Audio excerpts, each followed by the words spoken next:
আন্তর্জাতিক অপরাধ ট্রাইব্যুনাল সমন পাঠিয়েছে, তাদের কাছে অনুরোধ করেছে যে আপনার বন্দী ফেরত পাঠান। উচিত ছিল তাদের, যদি ন্যায় নীতির দিক দিয়ে যদি চিন্তা করেন তাহলে অবশ্যই তার এখানে ফেরত পাঠানো দরকার ছিল।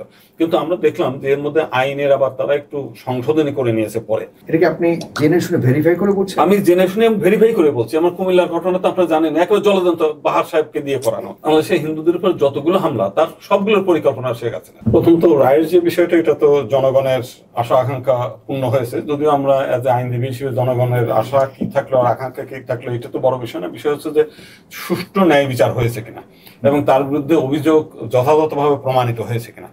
তো সেখানে আমাদের যারা প্রসিকিউশন পক্ষ আছেন, আপনি জানেন যে ওখানে তাজুল সাহেব অসাধারণ একজন আইনবিদ।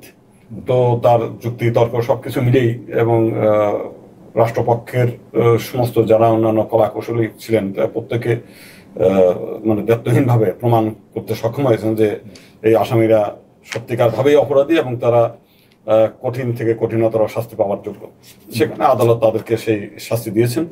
তো এইখানে সেই হিসেবে জনগণের আশা আকাঙ্ক্ষা পূর্ণ হয়েছে। কিন্তু রাষ্ট্রপক্ষে যিনি দেশের পক্ষে ছিলেন, শেখ হাসিনার পক্ষে যিনি ছিলেন, তো তার অ্যাটিচিউডটা অনেকেরই পছন্দের মতো হয়নি। উনি দেখলাম যে বক্তব্যের সময় হাসতেছেন আর কি।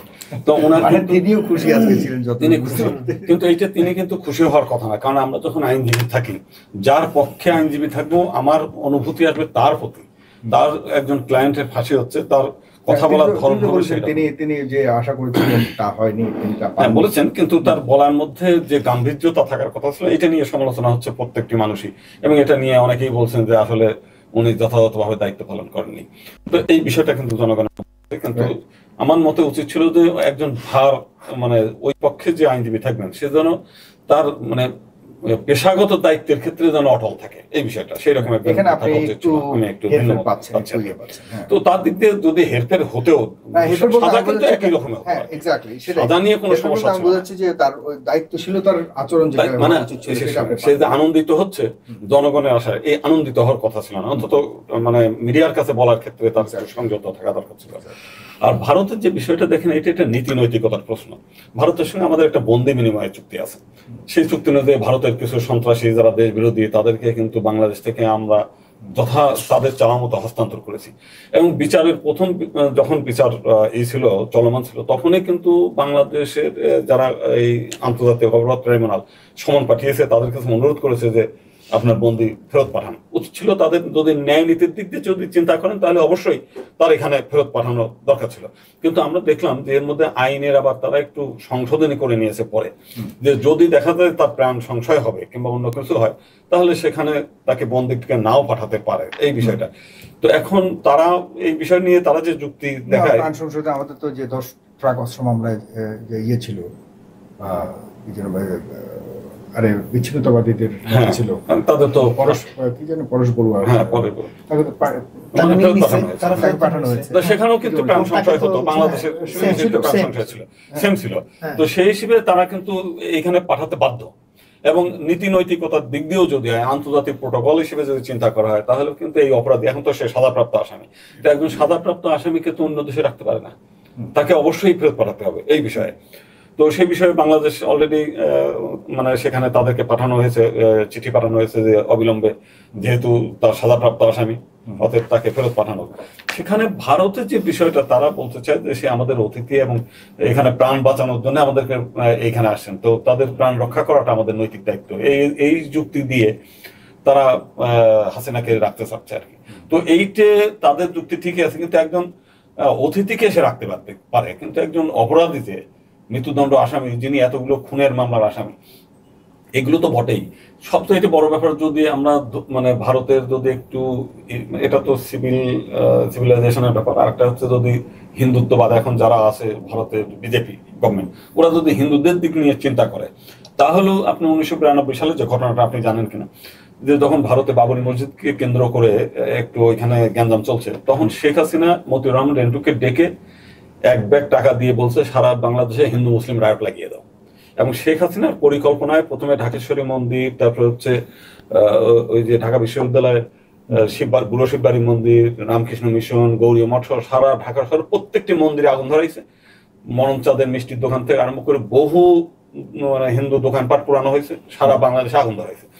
সেই মানবতা বিরোধী অপরাধ ট্রাইব্যুনাল শুধু হিন্দুদের বাড়িতে হামলা এবং হিন্দুদেরকে মানে এই যে গ্রামের পর গ্রাম হামলা ধর্ম অবমাননার অজুহাত দিয়ে কুমিল্লায়, নাসিরনগর, চট্টগ্রামের রাউজান, ফটিকছড়ি, তারপরে এদিকে খুলনা, যশোর, বিভিন্ন জেলায় যে হামলাগুলো হয়েছে সেটা কিন্তু শেখ হাসিনার মস্তিষ্ক প্রসূত এবং এগুলো প্রমাণিত।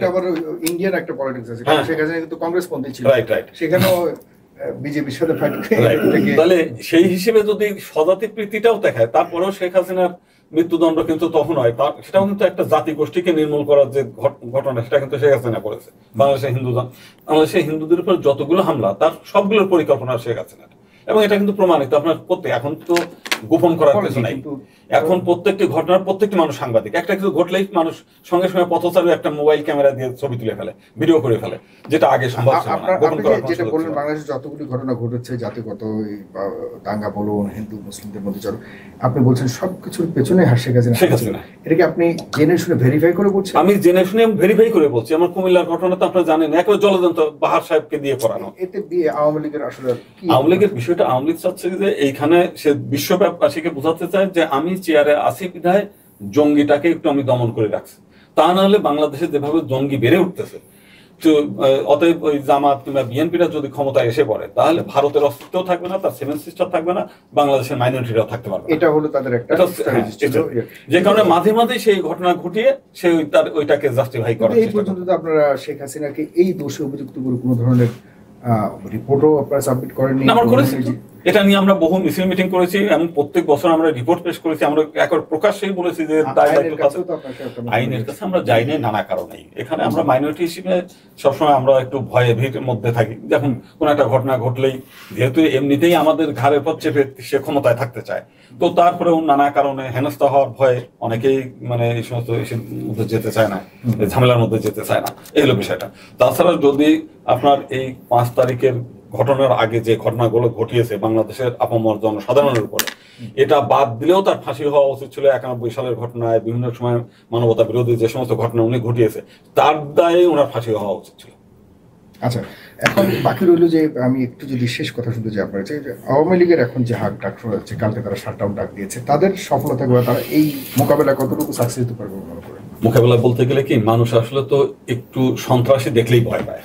এখন কে কোথায় বোমা হামলা করবে, কে কোথায় ছুরি মারবে, এই ভয়ে সাধারণ মানুষ, কিন্তু মানুষ যত সিভিলাইজড হয় তত ভয় পায় বেশি। মানুষ যত অশিক্ষিত থাকে, বর্বর থাকে, তারা আবার সাহসী থাকে বেশি। তো বাংলাদেশের মানুষ তো এখন সভ্যতার মানে ভালো পজিশনে গেছে, এখন ইচ্ছা করলেও একজন সন্ত্রাসীর সঙ্গে যুদ্ধ করতে চায় না, তাদের ই করতে চায় না। এই ভয়স্থটা একটা গাড়ি নিয়ে রাস্তায় নামবে, কেউ যদি হঠাৎ করে একটা বোমা হামলা করে, তার গাড়িটা নষ্ট হবে, এই ভয়ে অনেকে গাড়ি নামায় না বেশির দিকে। তাছাড়া আওয়ামী লীগের সমর্থনে কোনো কিছু না, গাড়িটারে একটু রাস্তায় একটু কম বেরোয়, শুধুমাত্র নিজেদের সেফটির জন্য। স্কুলে পাঠাবো, আমার বাচ্চাকে স্কুলে পাঠাবো, যদি রাস্তায় যাওয়ার পথে একটা ছোটখাটো একটা ছুরি মারে, কেউ একটা বোমা হামলা করে, যে কারণে নিজের সেফটির জন্যই মানুষ এই সব দিনগুলোতে কেউ বের হয় না। এটা আওয়ামী লীগের কোনো সফলতা নয়। আওয়ামী লীগের প্রতি মানুষের সহানুভূতি কিছুই নেই। আচ্ছা, আপনাকে অনেক ধন্যবাদ।